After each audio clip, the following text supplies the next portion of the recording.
পৃথিবীর প্রথম মানব ও মানবী হজরত আদম ও বিবি হাওয়া আলাইহাসসালামের মাধ্যমে আল্লাহ রব্বুল আলামিন এই পৃথিবীতে মানব জাতির বংশ বিস্তার করেছিলেন। মানব বংশ বিস্তারের প্রক্রিয়াটি ছিল এই যে হজরত হাওয়া আলাইহাসসালাম প্রতি বছর 2টি করে যমজ সন্তান প্রসব করতেন।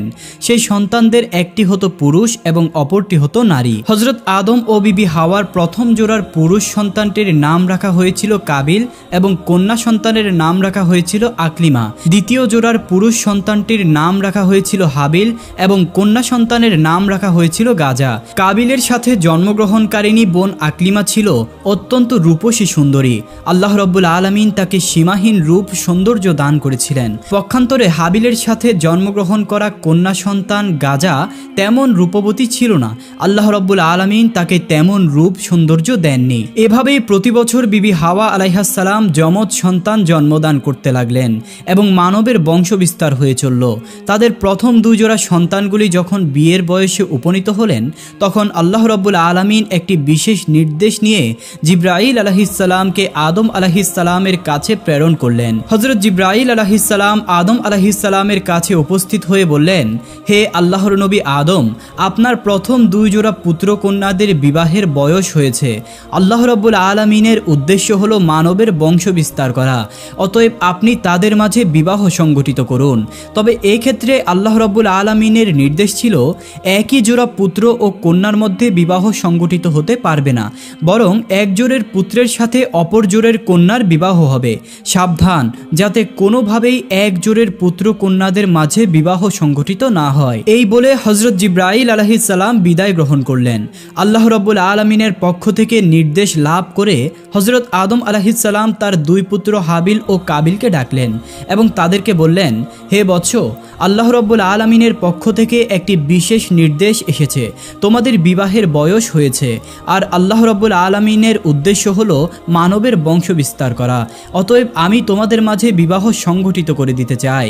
হে বৎস, তোমরা শুনে রাখো, বিবাহের ক্ষেত্রে আল্লাহ রব্বুল আলামিনের বিধান হলো একই জোড়ের পুত্র কন্যার মাঝে বিবাহ সংগঠিত হতে পারবে না, বরং প্রথম জোড়ের কন্যাকে দ্বিতীয় জোড়ের পুত্রের সাথে বিবাহ দিতে হবে এবং দ্বিতীয় জোড়ের পুত্রকে প্রথম জোড়ের কন্যার সাথে বিবাহ দিতে হবে।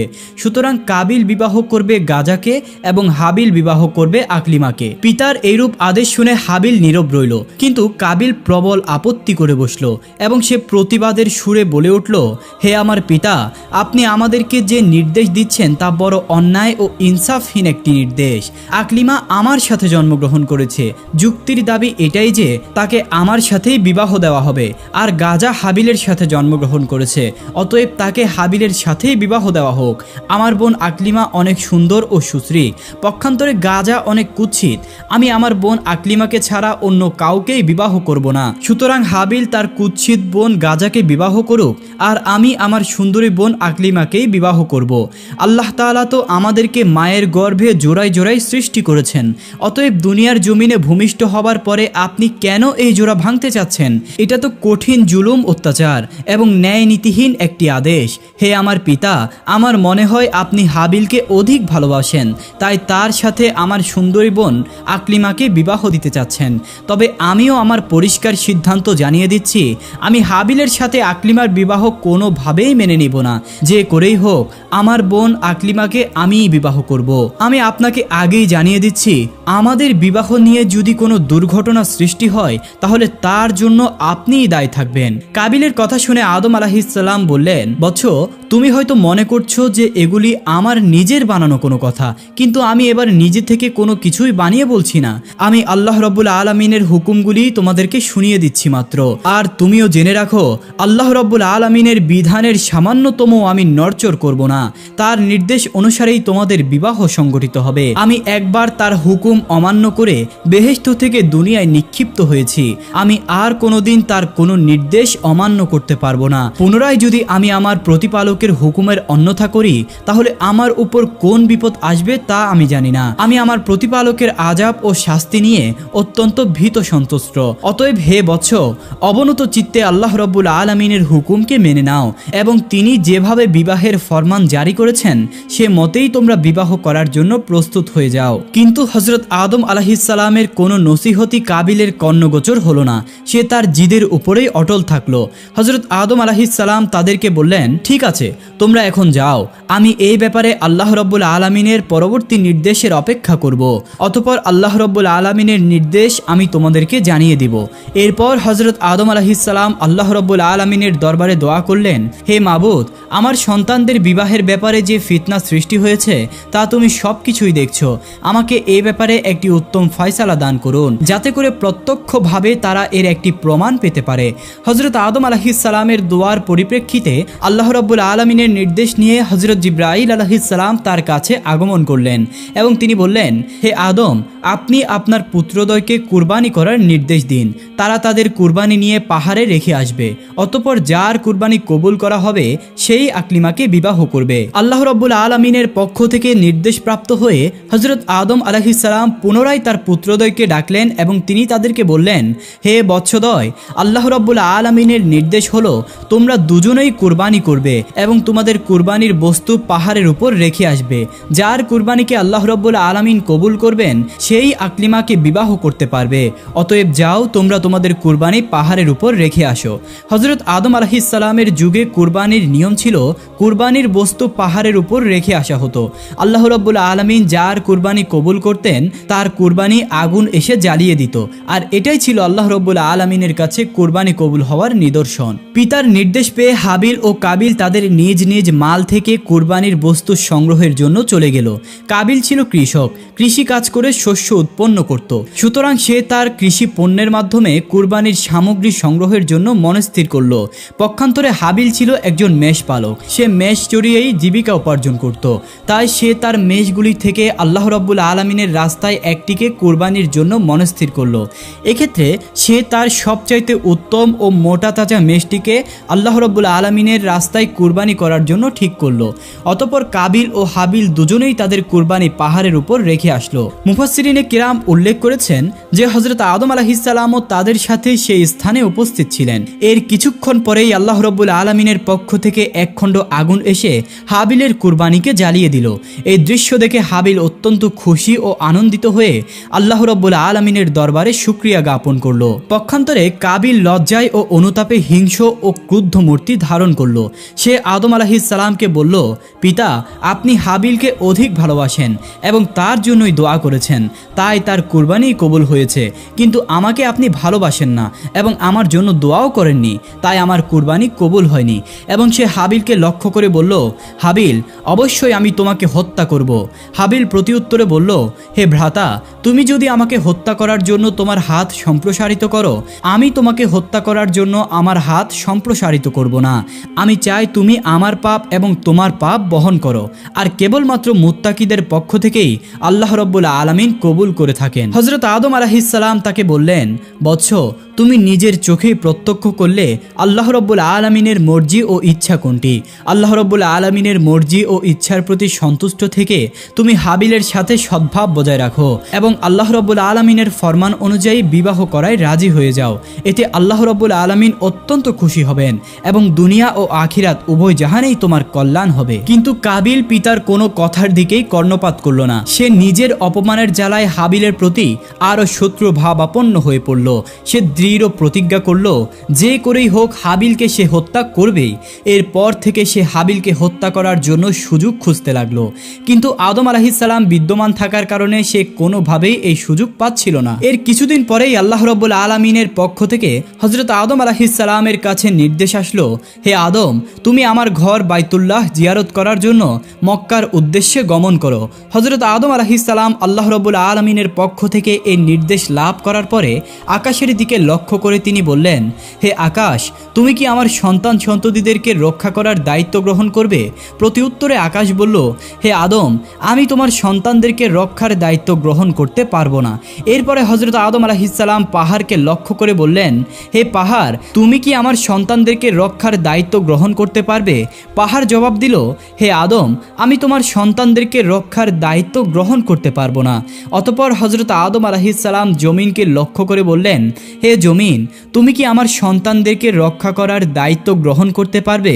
জমিনও হযরত আদম আলাইহিসসালামকে একই উত্তর দিল। তখন হযরত আদম আলাইহিসসালাম হাবিলকে বললেন, হে হাবিল, তুমি কি আমার সন্তানদেরকে রক্ষা করার দায়িত্ব গ্রহণ করতে পারবে?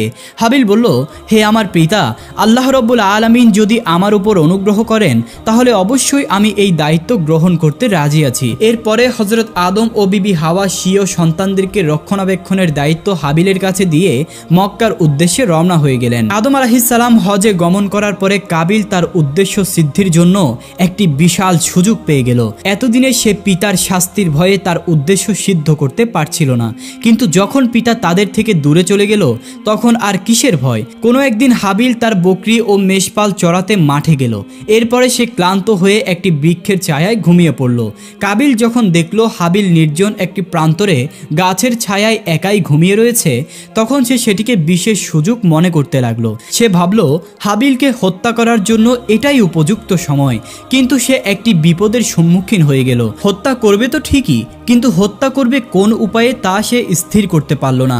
যেহেতু ইতিপূর্বে কেউ কোনো মানুষ হত্যা করেনি, তাই এই পদ্ধতি কাবিলের জানা ছিল না।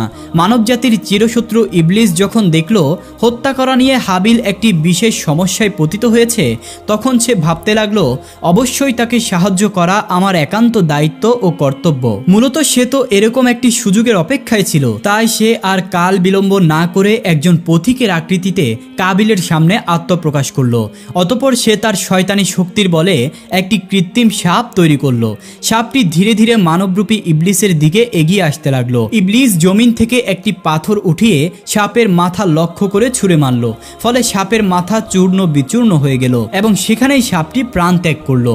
হত্যা করার এই পদ্ধতি দেখে কাবিল অত্যন্ত খুশি হলো এবং সে স্থির করলো এই পদ্ধতিতেই সে তার ভাই হাবিলকে হত্যা করবে। হত্যা করার পদ্ধতি শিকার পরে কাবিল ধীরে ধীরে হাবিলের দিকে এগিয়ে যেতে লাগলো। যখন সে হাবিলের কাছে পৌঁছে গেল তখন সে বিরাট একটি পাথর হাতে তুলে নিল। অতঃপর সে পাথরটি ঘুমন্ত হাবিলের মাথা লক্ষ্য করে প্রচন্ড বেগে ছুঁড়ে মারল। পাথরের আঘাতে হাবিলের মাথা ফেটে চৌচির হয়ে গেল এবং সাথে সাথে সে মৃত্যুর কোলে ঢলে পড়ল।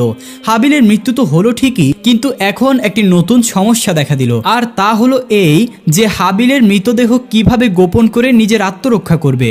তার মনে এই চিন্তা দেখা দিল যে যদি হাবিলের লাশ এভাবে এখানে পড়ে থাকে তাহলে তার মৃত্যুর কথা নিশ্চয়ই পিতার কর্ণগোচর হবে এবং আমি যে তার হত্যাকাণ্ড ঘটিয়েছি এটা অবশ্যই তিনি বুঝতে পারবেন।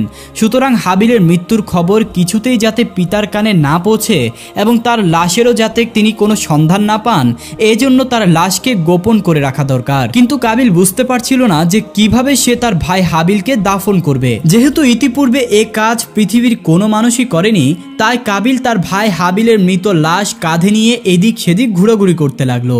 আর সে ভাবতে লাগলো কিভাবে এই লাশটিকে গোপন করা যায়। অনেক মুফাসসিরিন কেরামগণ বলেছেন কাবিল এভাবে তার ভাইয়ের লাশটিকে নিয়ে 1 বছর পর্যন্ত ঘুরেছিল। অনেকের মতে কয়েক মাস ঘুরেছিল, আবার কেউ কেউ বলেন কয়েক দিন বা কয়েক সপ্তাহ পর্যন্ত ঘুরেছিল। তবে সঠিক ব্যাপারটি আল্লাহ রাব্বুল আলামিনই ভালো জানেন। কাবিল যখন তার ভাই হাবিলের মৃত লাশটি কাঁধে করে এভাবে ঘুরে বেড়াচ্ছিল, তখন আল্লাহ রাব্বুল আলামিন ইচ্ছা করলেন যে তাকে দুটি নিকৃষ্ট প্রাণী দিয়ে মানুষ দাফন করার কাজটি শিক্ষাদান করবেন। এজন্য তিনি তার সামনে দুটি কাককে পাঠিয়ে দিলেন। কাক দুটি কাবিলের সামনে আবির্ভূত হয়ে ভীষণ মারামারি শুরু করে দিল। তারা একে অপরকে ঠোঁট দিয়ে ঠোকাতে শুরু করলো। এরপর একটি কাক অপর কাকটিকে হত্যা করলো। এরপর জীবিত কাকটি তার ঠোঁট দিয়ে একটি গর্ত খনন করলো এবং মৃত কাকটিকে সেই গর্তের মধ্যে রেখে তার উপর মাটি চাপা দিল এবং সে উড়ে চলে গেল। তাদের কাছ থেকে মানুষ দাফনের এই পদ্ধতি শিক্ষা লাভ করার পরে কাবিল মনে মনে ভীষণ লজ্জিত হলো এবং সে নিজেকে এই বলে ধিক্কার দিতে লাগলো যে হায়রে, আমি এই সামান্য কাকের মতো বুদ্ধিমান নয়। একটি কাক মানুষ দাফনের যে পদ্ধতি জানে আমি সেই পদ্ধতিও জানি না। আমি এই কাকটির মতো তো হতে পারলাম না। কত নিকৃষ্ট আমি। কাকদের থেকে মানুষ দাফনের এই পদ্ধতি শিক্ষা লাভ করার পরে কাবিলও তার ভাই হাবিলকে দাফন করার জন্য একটি কবর খনন করলো। অতঃপর সেই কবরে হাবিলের লাশটি রেখে তার উপর মাটি চাপা দিল। হাবিলকে দাফন করার পরে সে একেবারে নিশ্চিত হয়ে গেল এবং মনে মনে ভাবতে লাগলো যে করেই হোক এই বিপদ থেকে আমি নিষ্কৃতি লাভ করলাম, এখন আর আমাকে থামায় কে? আকলিমাকে তো আমিই বিবাহ করব।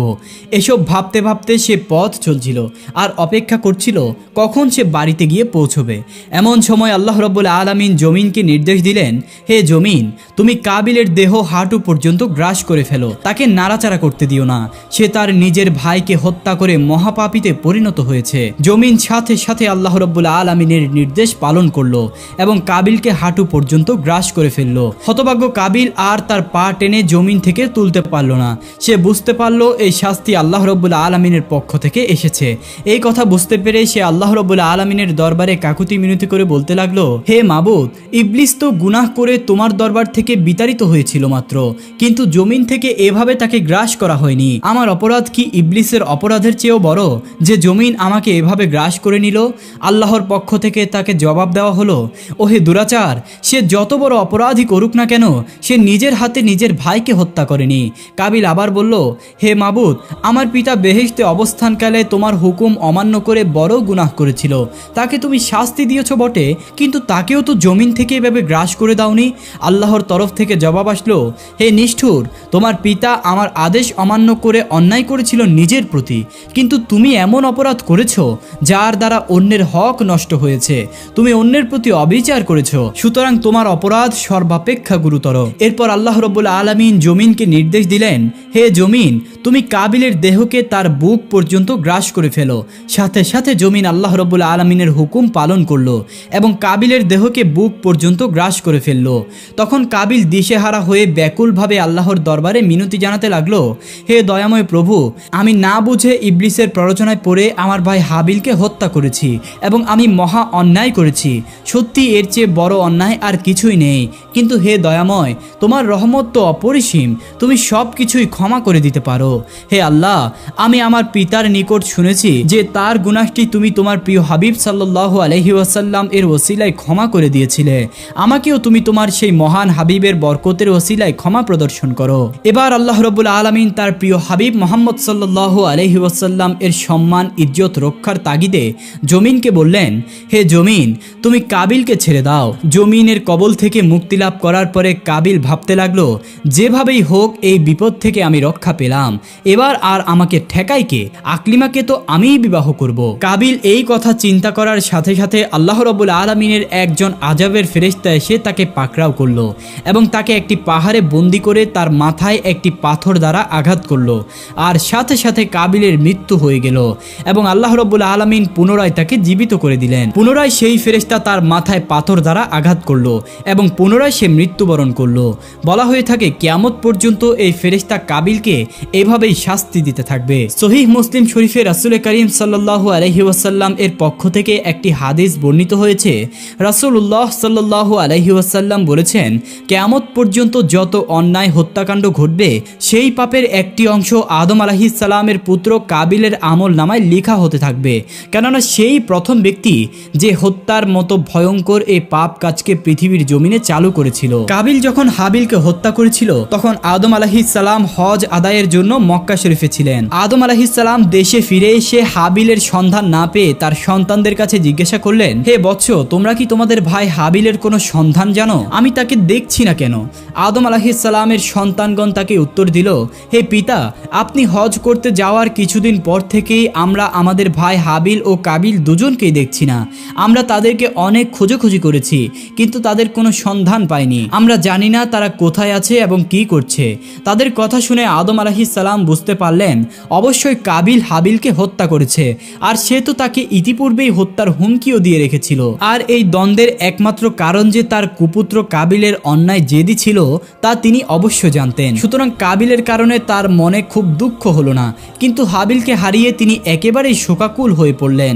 অতঃপর তিনি আল্লাহ রাব্বুল আলামিনের দরবারে কাঁদতে কাঁদতে প্রার্থনা করলেন, হে আল্লাহ, হাবিলকে যদি হত্যা করা হয়ে থাকে তবে তার কবর ও মৃত লাশের চিহ্নটুকু তুমি আমাকে দেখিয়ে দাও, তাতে আমি শান্তি পাবো। আদম আলাইহিসসালামের এই দোয়ার পরিপ্রেক্ষিতে আল্লাহ রাব্বুল আলামিন তাকে জানিয়ে দিলেন, হে আদম, তোমার কুপুত্র কাবিল তোমার সন্তান হাবিলকে হত্যা করেছে, এজন্য কিয়ামত পর্যন্ত তাকে এই পাপের শাস্তি ভোগ করতে হবে। এই পৃথিবীতে তোমার যত সন্তানই অন্যায়ভাবে হত্যাকাণ্ড সংগঠিত করবে, সেই হত্যাকাণ্ডের পাপের একটি অংশ তোমার কুপুত্র কাবিলের আমলনামায় লিপিবদ্ধ করা হবে। অতঃপর আল্লাহ রাব্বুল আলামিন তাকে হাবিলের মৃত্যুর জায়গা ও তার কবর সম্পর্কে জানিয়ে দিলেন। আল্লাহ রাব্বুল আলামিনের পক্ষ থেকে এই সংবাদটি জানার পরে আদম আলাইহিসসালাম সেই স্থানে গেলেন এবং তিনি কবর থেকে হাবিলের লাশটিকে উঠিয়ে দেখলেন তার মাথা চূর্ণ বিচূর্ণ করে দেওয়া হয়েছে এবং তার সারা শরীর এখনো রক্তে রঞ্জিত হয়ে রয়েছে।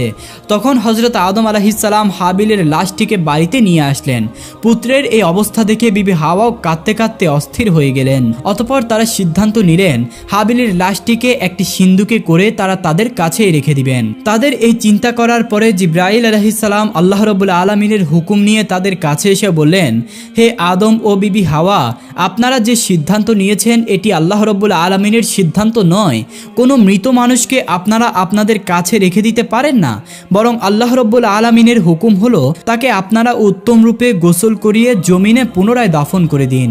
জিবরাইল আলাইহিসসালামের পরামর্শে আদম আলাইহিসসালাম পুনরায় তার পুত্র হাবিলের লাশটিকে উত্তম রূপে কাফনের কাপড় পরিধান করিয়ে দাফন করে দিলেন।